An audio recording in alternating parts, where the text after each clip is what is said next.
everyone. Today we're going to be talking about food webs. So can anybody tell me, do you guys have any idea what a food web is? So. Carly, would you like to tell me a little bit about what you know? Or what you think you know? Well, I know that there's a herbivore, that's usually plant eaters, a carnivore, those are animals that eat meat, and an omnivore, those are animals that eat both. And what are we considered? Omnivore? Yes. Okay. So, we have a worksheet for you guys here. Very good, Carly. This is a what you guys know before going into the lesson. Carly demonstrated very well for us. In the first column, there is vocabulary words, and in the first open column, you're going to pretty much tell us what you think it is. And after that, we have a little activity for you. So we're going to give you guys a few minutes to start with what you know right now.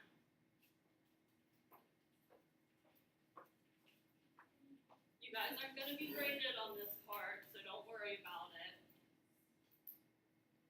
And then when we're done, when we go over it, you're gonna fill in the second chart. But we'll get to that soon.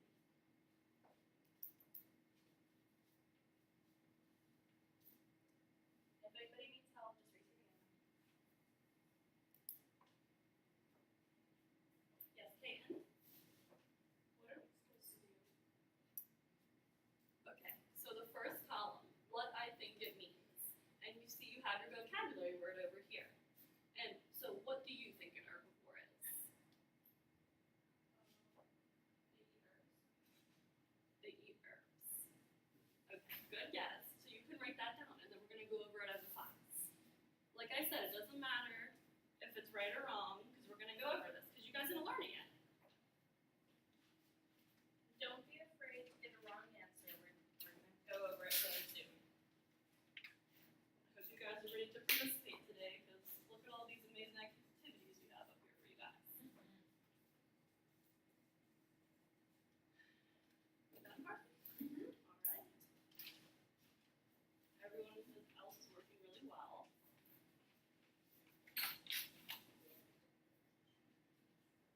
All right, Kaden, let's just do our first column, okay? We're going to get to that later.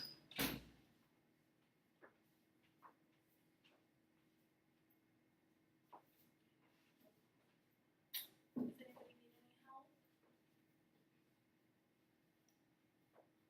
Julie's done as well. Thank you guys for sitting nice and quietly.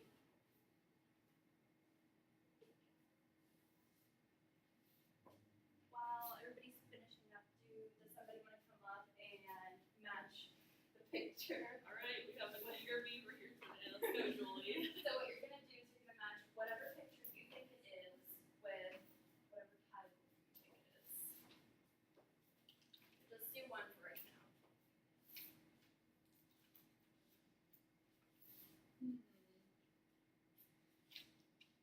Very good, Julie. And as we see there, that is a picture of a person eating a sandwich that has meat and lettuce on it. On the board. We eat both.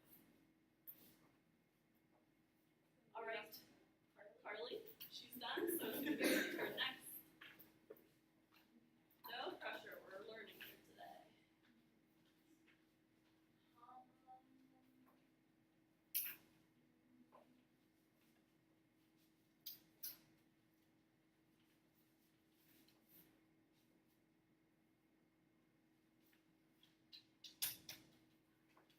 Excellent job, Carly. And as we see in this picture, this is a pan bear, and he is eating plants. And an herbivore is a plant eater. So that's correct. Good job, Carly. Brittany and Kaden, have you guys finished? All right, Kaden, would you like to come up and show us another answer, please? Oh, I'm sorry.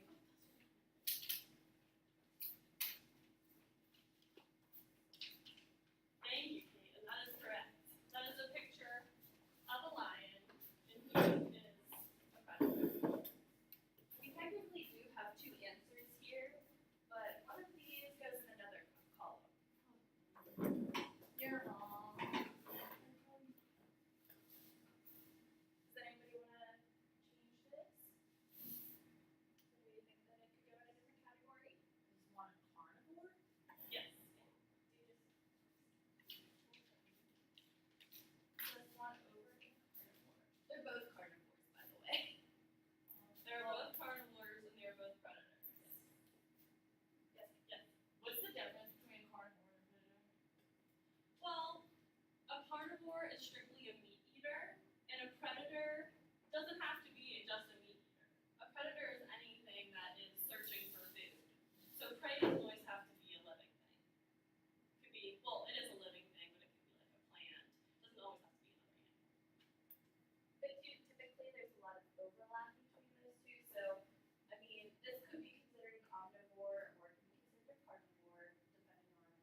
something, we're just gonna go over it as a class anyway, just to make sure that you know everything.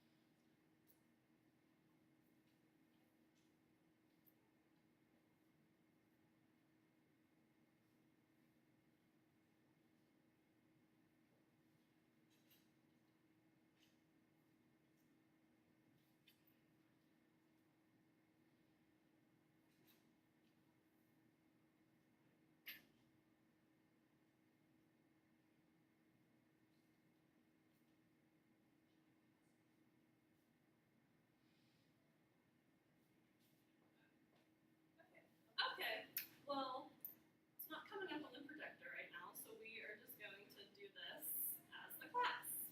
Okay, our first box is a carnivore. Now, does anyone want to raise their hand and tell me what they put in that box for a carnivore? Yes, Brittany? I put a shark.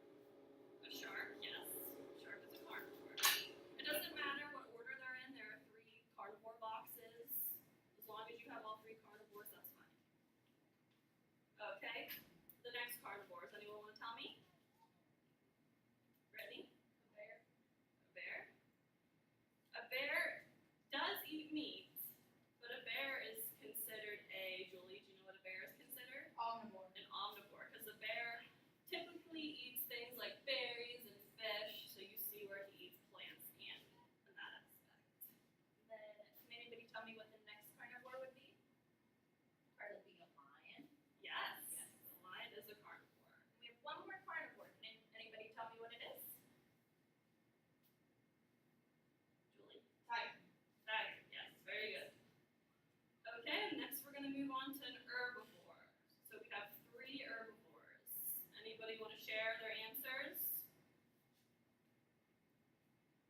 Caitlin, would you like to share? Rabbit. Rabbit, very good. Thank you. 2 more herbivores. Brittany? A deer. A deer, and 1 more. I saw Julie's hand shoot up there. A sheep. A sheep, very good. So that means we only have 2 left for our omnivore. We already did one omnivore, so what's the last one? People. People. You're right. Thank you, Carly and Brittany. All right.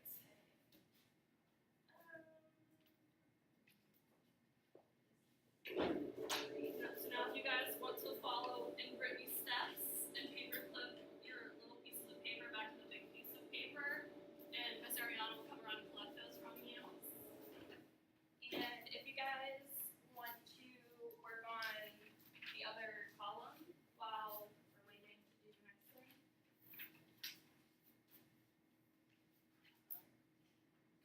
Take your time. And I put the projector down for no reason, but that's okay. Put that back up.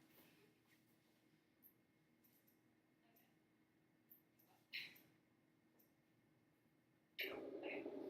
And next we're going to be learning about a food web. And I know we talked a little bit about carnivores and omnivores, what people eat and what other things eat.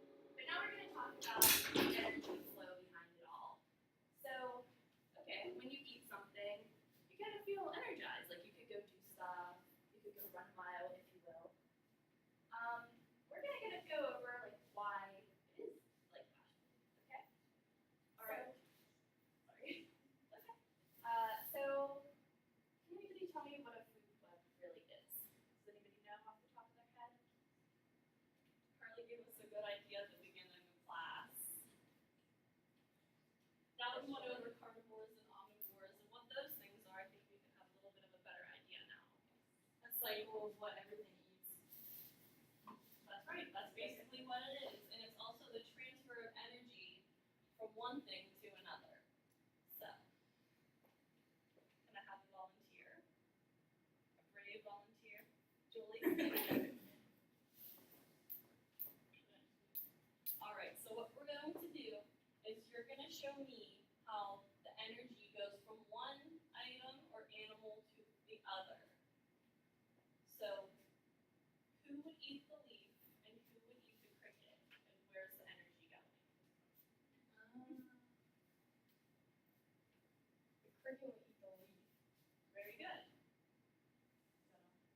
And then what's going to eat the cricket? Just we're focusing on these three. Frog. A frog. Very good.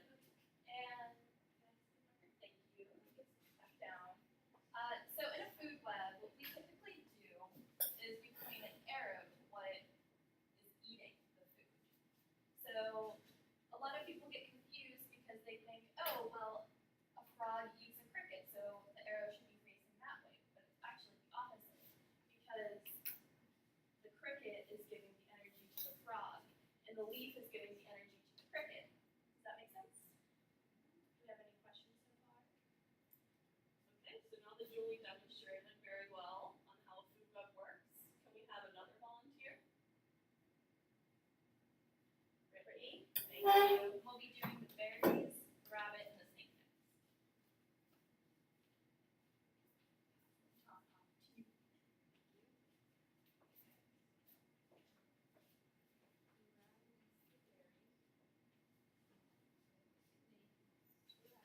Very good.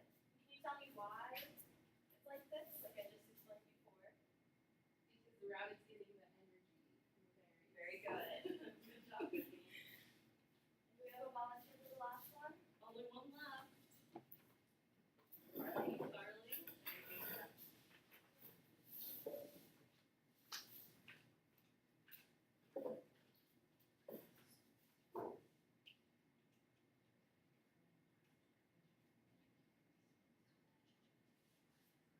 You guys are being very nice and quiet today.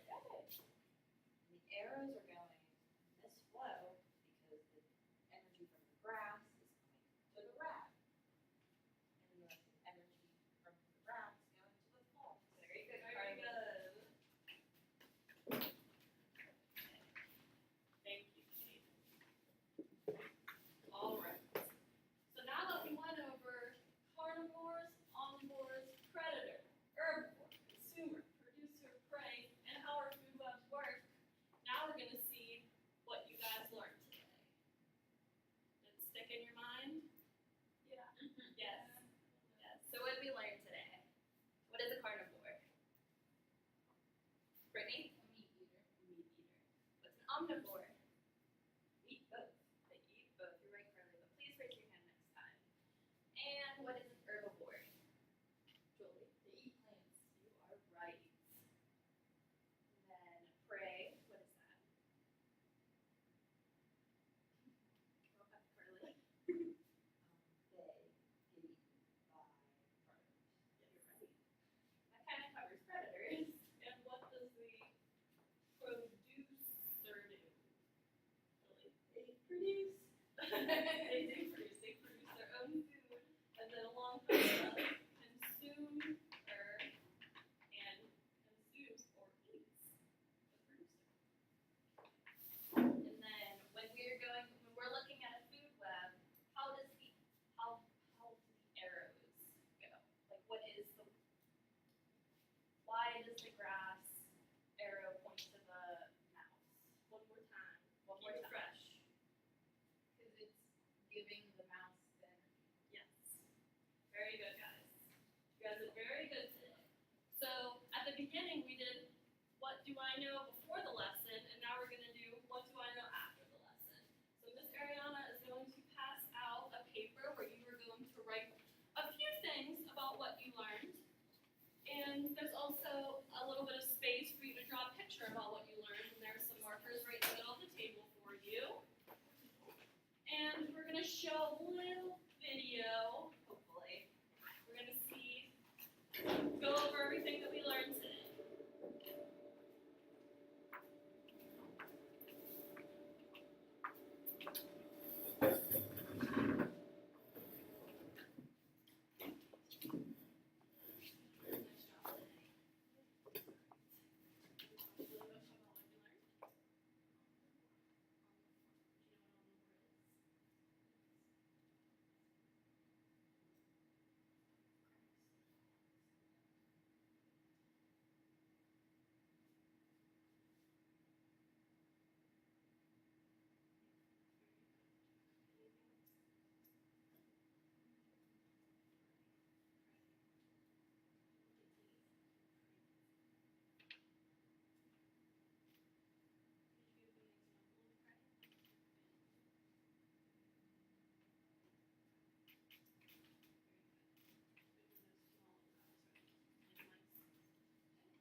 everybody likes the same kind of food, right? That's probably a good thing. I mean, all the more pizza for me. But whether we eat milkshakes or mangoes, pizzas or pears, tacos or toast, we use the energy that's in our food to stay alive. But how did that energy get into our food in the first place? The answer is that energy flows between living things. It's almost like each form of food is a link in a chain. A food chain. You might have heard that humans are on the top of the food chain because we eat pretty much everything, and except for the occasional video game monster and maybe the odd bear, nothing tries to eat us. But what is a food chain exactly? A food chain is a model that shows how energy flows between living things. You can think of animals and plants in the same food chain as all living in the same neighborhood, which scientists call a habitat, and they all have a job to do, interacting with each other day in and day out. Together, they form a kind of system, a self-contained collection of different things that all work together as a whole. And they also interact with the non-living stuff around them, like the water, the air, the ground, and the sun. Put it all together, and what do you get? A special system called an ecosystem. And food chains show us what eats what in an ecosystem. Now, everything that's alive is in a food chain, including you, my friends. And actually, most living things are